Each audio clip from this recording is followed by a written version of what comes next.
হরে কৃষ্ণ। শ্রীমদ্ ভগবদ্গীতা আপনি কেন পড়বেন, কোন অধ্যায় পাঠ করলে কি ফল আপনি পাবেন, তাহলে কোন অধ্যায় পাঠ করলে কি আপনি ফল পাবেন, এই বিষয়ে আমরা প্রথম থেকে পঞ্চদশ অধ্যায় পর্যন্ত আমরা এর মাহাত্ম্য কথা শ্রবণ করছি। আজকে আমরা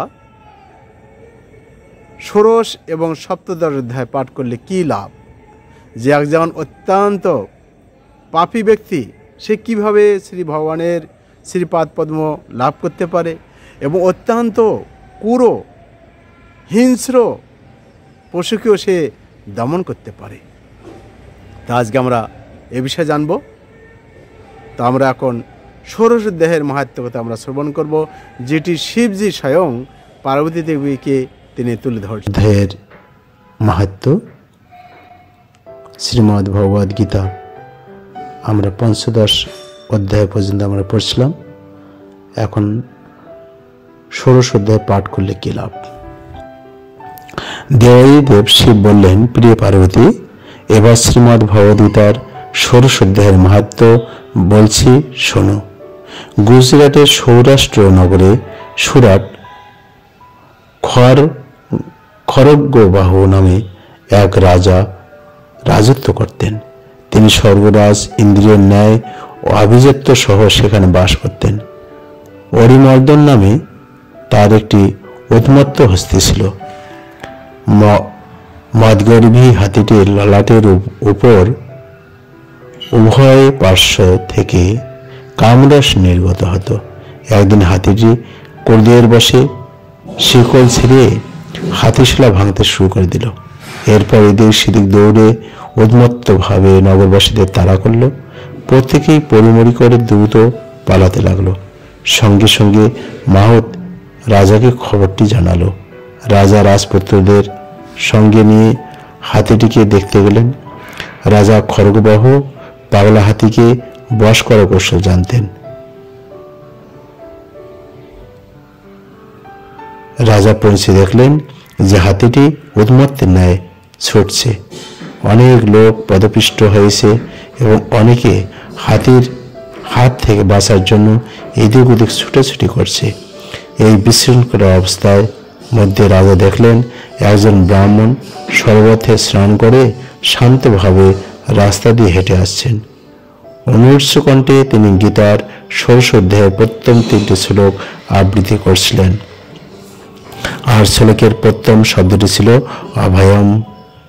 লোকেরা ব্রাহ্মণকে হাতির কাছে না যেতে বারবার নিষেধ করতে লাগলো, কিন্তু ব্রাহ্মণের তাদের কথায় কোনো ভ্রুক্ষেপ নেই। তিনি সোজা পাগলা হাতির কাছে গিয়ে তার গায়ে ধীরে ধীরে হাত বুলিয়ে দিতে লাগলেন।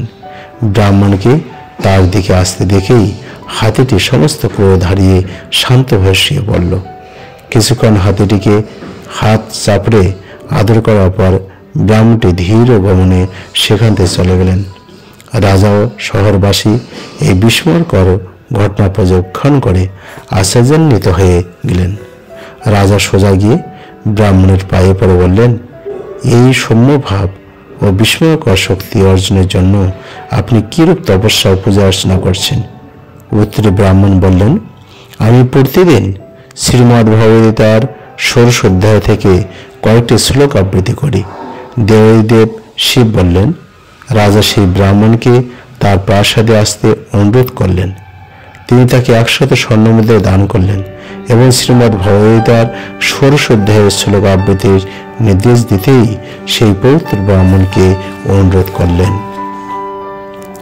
রাজা খড়গবাহু কিছুকাল সেই শ্লোকগুলি পাঠ করলেন। একদিন রক্ষীদের নিয়ে তিনি সেই হাতি বেঁধে রাখার স্থানে গিয়ে হাতিটিকে মুক্তি দিতে মাহতকে আদেশ করলেন। নগরবাসীরা রাজার এই কাজে বেশ হতাশ হলো। তা মনে করল হাতিটি আবার ক্ষিপ্তভাবে ছুটোছুটি করবে, কিন্তু রাজা হাতিটির সামনে যেতেই সেটা তক্ষুনি শান্ত হয়ে শুয়ে পড়ল। আর রাজা তার গায়ে হাত বুলিয়ে আদর করতে থাকলেন।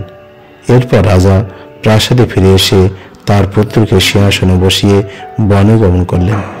সেখানে তিনি শ্রীমদ্ ভগবদ্গীতার ষোড়শ অধ্যায়ের শ্লোকাবলী কীর্তন করে ভগবান শ্রীকৃষ্ণের উপাসনা করতে লাগলেন।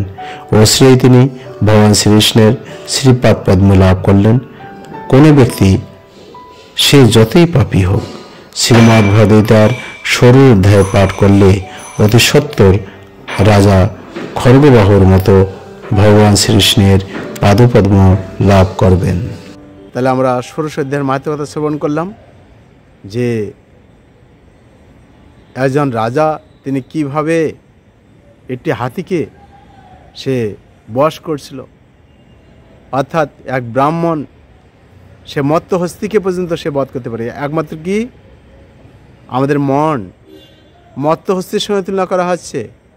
মনকে যদি আমরা কন্ট্রোল করতে না পারি, সংযত করতে না পারি, কৃষ্ণ ভাবনা ভাবিত করতে না পারি, তাহলে এই মন বন্ধু এবং শত্রু দুই রূপে কাজ করে। এবং তাহলে আমাদের মনকে কন্ট্রোল করতে গেলে কী করতে হবে? তাহলে অবশ্যই ভগবদ্গীতা অধ্যয়ন করতে হবে। তাহলেই আমাদের একাগ্রচিত্তে আমরা ভগবানের আমরা সেবা করতে পারি। তো একমাত্র উপায় হচ্ছে কি, যে অবশ্যই ভক্তিযোগ যাজন করতে হবে, ভগবদ্গীতা অধ্যয়ন করতে হবে। তাহলে মনকে বশ করার একটা উপায় কি, ভগবদ্গীতার আপনি যদি এই 16 অধ্যায় পাঠ করেন তাহলে মনকে সংযত করা যায়। এখন আমরা জানবো 17 অধ্যায় পাঠ করলে কি লাভ। সপ্তদশ অধ্যায়ের মাহাত্ম্য। দেবাদিদেব শিব বললেন, প্রিয় পার্বতী, শ্রীমদ্ ভগবদ্গীতার 16 অধ্যায়ের অনন্ত মাহাত্ম্য শুনলে এবার সপ্তদশ অধ্যায়ের অমৃততুল্য মাহাত্ম্য বর্ণনা করছি, শোনো। রাজা খড়গবাহুর পুত্রের দুঃশাসন নামে এক সৎ অতি মূর্খ ভীত ছিল।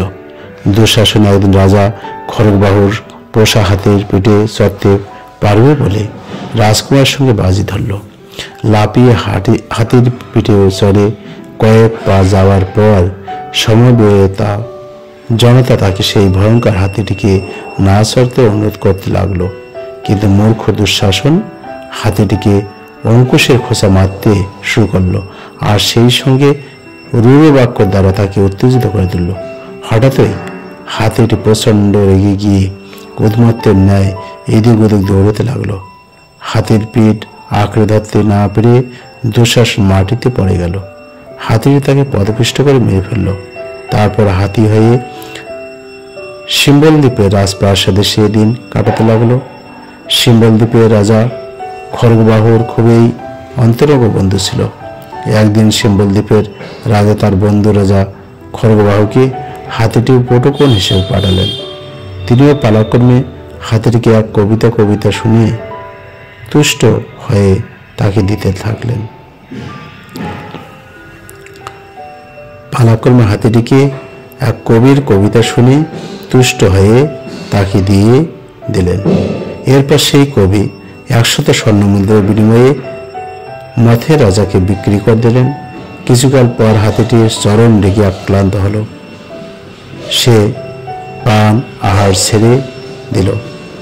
এটা লক্ষ্য করে মাহবটি রাজাকে ব্যাপারটি জানালো।